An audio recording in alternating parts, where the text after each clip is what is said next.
Many stonecutters today typically work stone with electric tools, but not traditional artisans from Armenia who craft khachkars. Wait a sec, what's a khachkar? Khachkar is the Armenian for stone cross. These stone stelae bearing a carved image of a cross have been made in Armenia for many centuries. The principal stone for them is basalt or tuff. Only a chisel and hammer are traditionally used for khachkars, plus hand drills for making holes. One such khachkar made from tuff, 2 meters and 40 centimeters high, weighing more than 800 kilograms, was crafted at a traditional khachkar workshop in Yerevan, Armenia in 2025. The project was led by an experienced master craftsman named Ambik. The entire project took several months to complete. We managed to capture it in part on video thanks to our friends Pavel Kolosnitsyn and Semyan.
So you think we just snuck in some work with angle grinders and pneumatic tools behind the scenes, huh?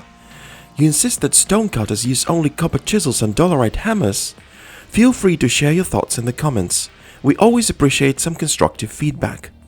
Do you want these guys to make a similar stela but scaled up to 10 meters high and of granite? I can share the workshop's contacts. I'm sure you'll make a deal.